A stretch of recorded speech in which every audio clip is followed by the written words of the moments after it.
nombre es Yané Martínez Viamonte, yo soy especialista en primer grado en ginecología y obstetricia y trabajo como jefa de servicio de perinatología en el Hospital Provincial Camilo Cienfuegos.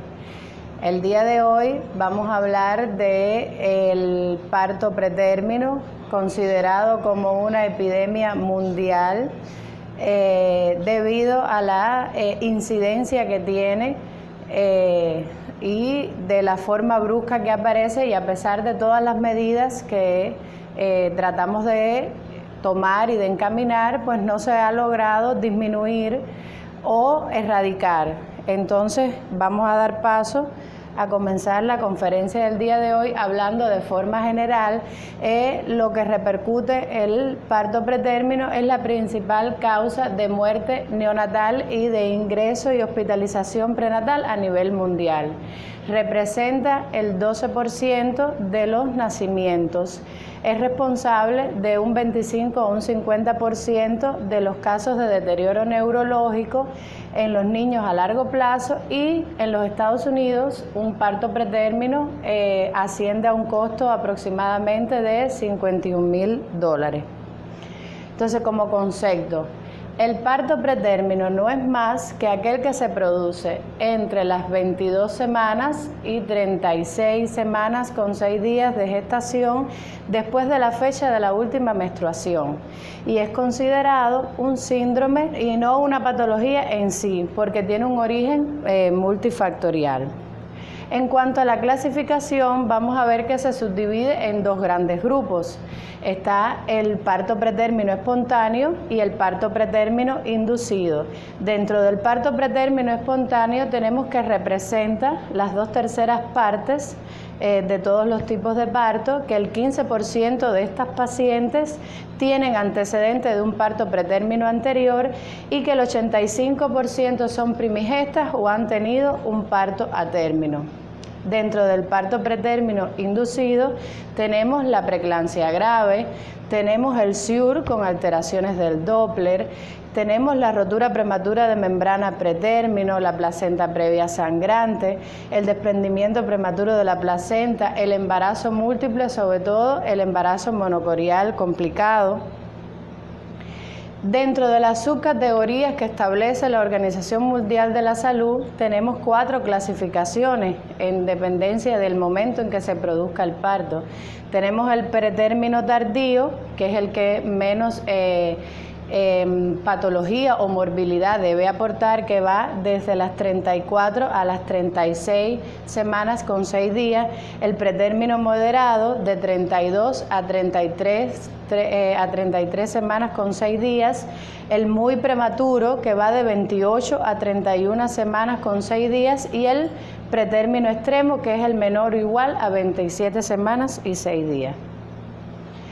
Como causas del parto pretérmino espontáneo, que es el que con más frecuencia podemos ver, tenemos causas intrínsecas y causas extrínsecas.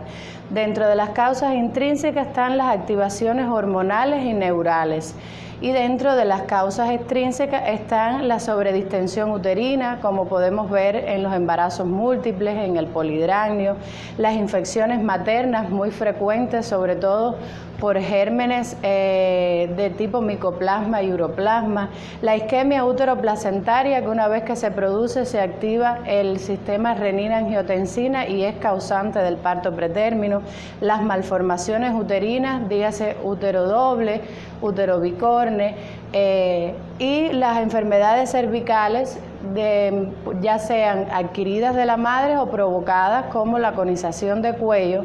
En la actualidad hay un último factor que se habla y es muy importante, y es el estrés, sobre todo en las madres trabajadoras que tienen una responsabilidad importante. Se libera una serie de hormonas que son causa también de parto pretérmino, pero todas ellas, dígase intrínsecas y extrínsecas, están muy relacionadas entre sí, porque unas conllevan a las otras. Entonces, factores de riesgo en los cuales nosotros podemos trabajar y que son muy importantes.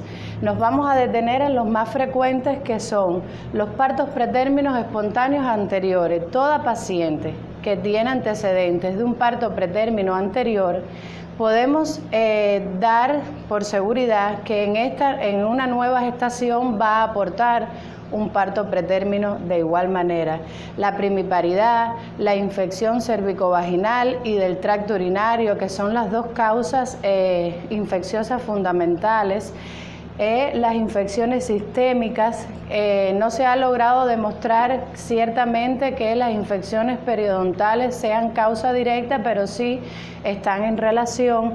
La edad de la madre, la talla materna, las malas condiciones socioeconómicas, muy importante, el hábito de fumar, los periodos intergenésicos cortos, que también son fundamentales como causas en esta patología, los abortos espontáneos previos del segundo trimestre y los abortos inducidos, las malformaciones congénitas, entre otras.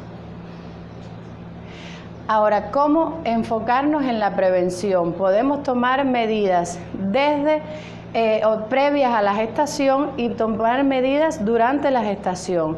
¿Qué es importante previo a la gestación? La edad de la madre, el periodo intergenésico corto, los antecedentes obstétricos y la evaluación nutricional. ¿Y qué es importante durante la gestación? Pues las infecciones, que son las más frecuentes, sobre todo del tracto urinario y vaginal, la enfermedad hipertensiva y la anemia. Entonces, nuestra provincia, al verse también inmersa en esta situación que también nos golpea y nos aporta un gran número de morbilidad, pues quisimos trazarnos medidas o trazarnos estrategias que nos permitieran trabajar desde la atención secundaria enfocados hacia la atención primaria para un poco que disminuir la incidencia del parto pretérmino. ¿Y qué hicimos? Junto al sistema de consultas que nosotros teníamos organizadas en nuestro hospital provincial, la consulta de perinatología, la consulta de SIUR, pues incluimos la consulta propiamente de prematuridad, donde integra factores de riesgo preconcepcionales y factores de riesgo propios de la gestante, donde se pueden trabajar conjuntamente para lograr disminuir el parto pretérmino. Entonces, ¿cuál es el objetivo general de la consulta de prematuridad? Pues identificar precozmente cuáles son las pacientes que tienen riesgo de prematuridad, pues para disminuir el número de nacimientos pretérminos y su morbilidad neonatal. ¿Cuáles son los objetivos específicos?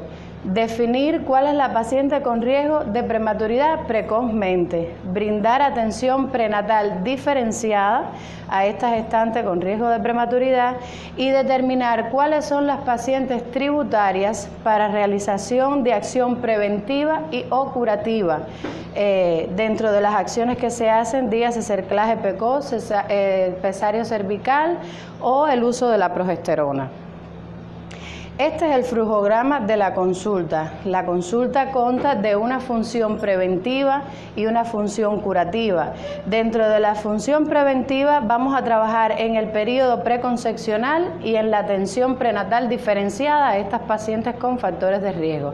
Y dentro de la función curativa vamos a tomar intervenciones o vamos a realizar intervenciones directamente en la gestante con el objetivo de lograr un embarazo saludable. Dentro de las intervenciones en la gestante que vamos a realizar, pues a todas las pacientes se le hace un estudio clínico y ultrasonográfico del cuello de forma universal entre las 16 y 22 semanas de gestación, siempre individualizando los factores de riesgo de cada paciente para definir la realización del cerclaje precoz. En algún momento hemos pensado también realizar un cerclaje preconcepcional, pero son elementos en los que aún estamos trabajando. El uso de la progesterona según los criterios de la OMS y el empleo del pesario cervical asociado al cerclaje uterino. Entonces nos detenemos aquí La longitud cervical como predictor es uno de los elementos que tomamos en cuenta como elemento fundamental para la predicción del parto pretérmino, realizando la cervicometría, que se considera normal en un embarazo de mayor de 30 milímetros con un promedio de 36, y tenemos que tener muy claro que el riesgo de prematuridad resulta inversamente proporcional a la longitud del cervix, es decir, mientras menos longitud del cervix podamos constatar por la cervicometría, mayor es el riesgo de parto pretérmino en la gestante. La progesterona la vamos a usar en pacientes con antecedentes de parto pretérmino anterior y se puede comenzar desde las 16 a 18 semanas de gestación hasta la semana 36. El cerclaje lo vamos a usar como tratamiento preventivo y curativo. La realización de un cerclaje precoz siempre nos da buenos resultados a la hora de tratar la causa cuando es una incompetencia ísmico-cervical.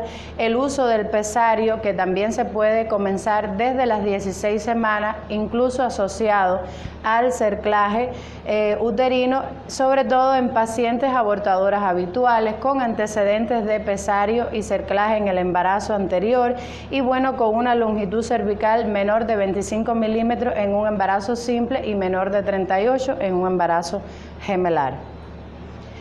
Prevención desde la atención secundaria, es decir, ¿qué hacemos con una paciente que ya tenemos con diagnóstico de una amenaza de parto pretérmino en nuestros servicios en la atención secundaria?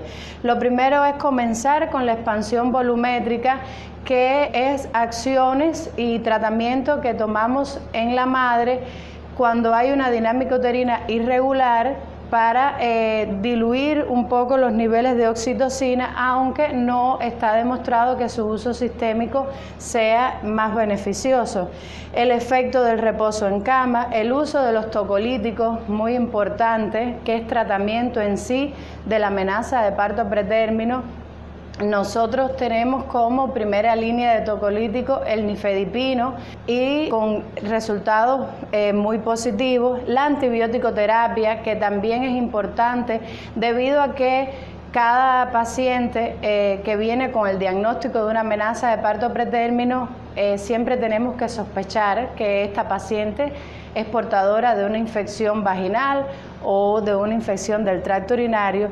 El uso del sulfato de magnesio como prevención de la parálisis cerebral infantil, que nosotros usamos como neuroprotección en estas pacientes que tienen inminencia de prematuridad, y los inductores de la maduración pulmonar según los criterios establecidos por la Organización Mundial de la Salud.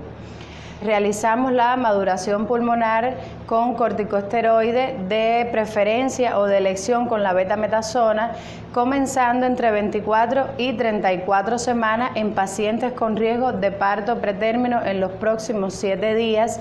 La administración de este corticosteroide no se debe realizar de forma rutinaria, es decir, toda paciente que ingrese en nuestro servicio con el diagnóstico de amenaza de parto pretérmino se le administra una dosis de 24 miligramos de la betametasona fraccionada en 12 miligramos cada 12 horas. No debe realizarse una dosis de refuerzo a menos que no haya inminencia de la prematuridad. Y en caso que la paciente que acude a nuestro servicio con el diagnóstico de amenaza de parto pretérmino haya pasado las 34 semanas y esté en el transcurso de las 36 semanas, se le administra una dosis de refuerzo de 24 miligramos sin hacerle la dosis de rescate, según los nuevos criterios de la Organización Mundial de la Salud. Entonces, ¿cuáles son las directrices que están establecidas por la Organización Mundial de la Salud para la reducción de la mortalidad y de las secuelas de la prematuridad? Las intervenciones en las gestantes, como ya explicamos, la administración de la maduración pulmonar, la antibiótico-terapia, sobre todo en pacientes con rotura prematura de membrana, los tocolíticos y tratar la causa. Y ya destinadas como tal al recién nacido son los cuidados para mantener una temperatura idónea, los sistemas seguros de administración de oxígeno y los cuidados neonatales adecuados que llevan este tipo de recién nacidos pretérminos. Entonces, desde nuestro servicio, desde nuestro trabajar diario, desde la experiencia que nosotros hemos logrado acumular tratando este tipo de pacientes, podemos hacer una serie de recomendaciones que pudieran servir a otros servicios, incluso otras provincias, para el tratamiento y para los mejores resultados. Discusión colectiva de los casos con riesgo inminente de parto pretérmino, con la presencia de obstetricia, perinatólogos y neonatólogos, que siempre tienen que estar presentes en este tipo de discusiones. Considerar el ingreso de una paciente con amenaza de parto pretérmino como un código rojo y ser valorado por el especialista de mayor nivel que existe en ese momento en la institución. Dirigir el enfoque del diagnóstico etiológico hacia la infección subclínica, la enfermedad hipertensiva y en todas sus categorías. Y seleccionar los profesionales de mayor experiencia para la realización de la ecografía en el embarazo pretérmino, básicamente relacionado con la cervicometría. Discutir con profundidad científica en los pases de visita la evaluación de cada una de estas pacientes con la participación del servicio de neonatología, dar un seguimiento diferenciado a este recién nacido pretérmino por el equipo de neonatología y hacer un uso correcto de los ingresos de las pacientes en el servicio de perinatología, para enfocarnos en lo que realmente nos interesa y nos ocupa la atención y darle un tratamiento diferenciado a cada una de las pacientes que tenemos en nuestro servicio. De esta manera hemos tratado de resumir todas las acciones desde el punto de vista preventivo y desde el punto de vista curativo que realizamos para el tratamiento de la amenaza de parto pretérmino, una entidad que golpea a todo el mundo y que tiene como consecuencia pues el nacimiento de niños que pueden tener enfermedades a largo plazo, incluso que pueden no alcanzar la mayoría de edad. De forma general, esperemos que nuestras herramientas sirvan a otras personas para su trabajo y les den los resultados que nosotros hemos ido logrando alcanzar hasta el momento.